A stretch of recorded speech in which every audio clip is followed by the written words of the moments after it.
Welcome to the show, everybody. Welcome to Political Vigilante. My name is Graham Elwood. I'm joined by Dave Anthony and Ron Placone. Why I think this year's a little different, I'm very, very cautiously optimistic. Like Ron, we should all act like Bernie's 50 points down. Yeah, 100%. But way more people are waking up in quicker real time. And here's an example. If we can go to the widescreen, please. So this came out in the Washington Examiner. About again, they keep trying to do this. Bernie saying a thing in support of George Wallace in 1963, right? And they're trying to say that that Bernie Sanders, praised George Wallace, right? So this is the Washington Examiner, which is just a low-rent Washington Post. Washington Post, we know, is owned by the CIA. So this happens on the internet, and they think, oh, Bernie. And so what immediately happens, though, is everybody jumps on it and goes, nope. There's a lot of context missing to Sanders' thoughts on Wallace. In my profile of Sanders in the 70s, I included an article he wrote on Wallace. He compares him to Hitler and calls him a demagogue. Right. Left some stuff out. A couple of minor points. Few details. Turns out the only thing he got right, he said the guy's name. Then he said more stuff. Oh, okay. Hitler. So it's like, here are the things I want to show you that he said. In the subject in 1972 was George Wallace, the former segregationist and former governor of Alabama, who won nearly 10 million votes in the 68 general election. In his interview, Bernie interviewed Wallace supporters. Sanders said he found a certain feeling of admiration and respect for their anger at the political system, but feared that with Wallace's influence growing, their collective rage posed an existential threat to civil rights and American pluralism. I came away from these Wallace interviews with two basic feelings. First, that democracy in America, in any sense of the word, just might not make it, Sanders wrote. My mind flashed to scenes of Germany in its late 20s. Confusion, rebellion, frustration, economic instability, and a wounded national pride, ineffectual political leadership, and a desire for a strong man who would do something who would bring order out of chaos. Why, does that sound familiar? Yeah, exactly. It's the same thing. It's just like, hey, when I talk to a Trump supporter, I understand your frustration with the system. Yeah. I get that. You lost your job. This guy's a snake oil salesman. Yeah. Matt Tiabi said that, I think it was Tiabi, but said that the best book that shows all this is Hunter S. Thompson book from 1970. Yeah. About the Hells Angels. Oh yeah, dude. And he said it's like it's been coming forever. This has been stacking up forever. Yeah. I mean, that's the thing. People think like Hitler got to power and just, everyone was down with it, and then we had internment, we had Dachau. No, man, there was a long lead up to that crap. There was losing World War I, there was the global depression, there was all this stuff. So there's even more stuff. Could it happen here, Sanders asked, with the inability of the national leadership to solve the real problems facing this country? Back in the 70s, of course, could the blacks, long hairs, welfare chiselers, and political dissidents become the Jews and communists of Nazi experience? Could it happen here? I see no reason why it couldn't. So what people do is they go, he said blacks and long hairs and welfare chiselers. First of all, he's saying that was 1970. That was the establishment's language for the kids. That's what they referred to. Like Bernie is saying, they're going to look at the blacks and the long hairs and welfare chiselers and treat us the way they did with the Jews and the dissidents. That's what he said. So they take it out of context. Oh, Bernie's saying blacks, and it's like back then that was the progressive term. Yeah. There was Negro, there was color, there was the N-word. So that's taken out of context, right? So then there's even these. There's this clip I want to show you. Then somebody, of course, in this thread finds the speech Bernie gave in 1986 talking about Wallace. No. Where he actually A very, very significant political event took place in 1968. And it didn't get much. I think people who write the history books now wouldn't see it as significant, but I do. In 1968, a guy named George Wallace, actually today is still governor of Alabama, who at that period was an admitted racist. That is, he won international recognition because he stood, as some of you may recall, at the door in the front of the University of Alabama when it was about to be integrated, and the president had sent down troops down there, and he was defying the federal government and so forth and so on. And he was admittedly a white supremacist. And in '68, he decided to run for president of the United States.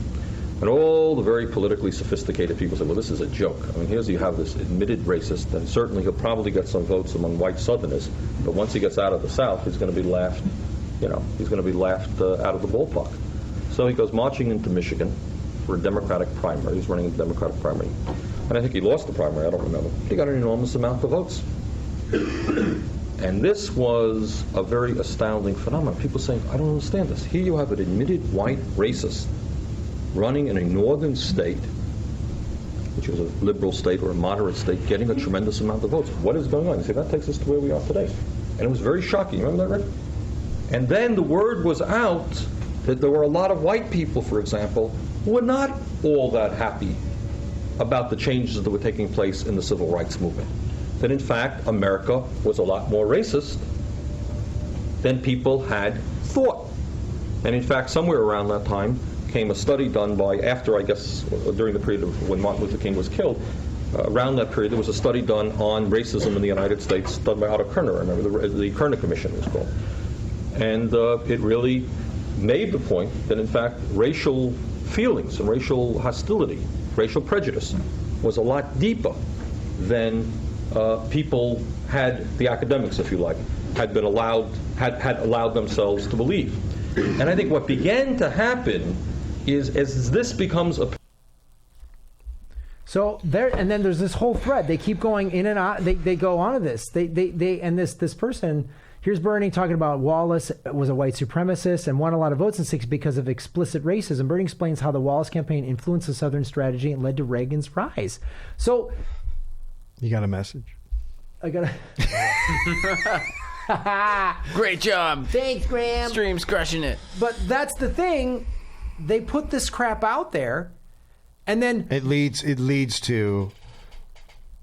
They try to smear him, and it always leads to, if you really look at it, you're like, oh, this is actually really cool. This is another great thing I love about Bernie. Yeah. It's like he hates women, and him talking to little schoolgirls in '87 going, you can be president. Yeah. It's like him on C-SPAN going, we should have a female president, provided they take care of progressive issues. Well, I think that's the super interesting thing about what the difference between 2016 and this year is all these Clinton people came from Kamala's campaign to Warren's campaign, and they clearly told her to make that attack.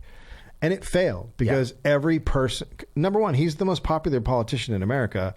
But number two, everyone just went, that's not who he is. That's not who he is.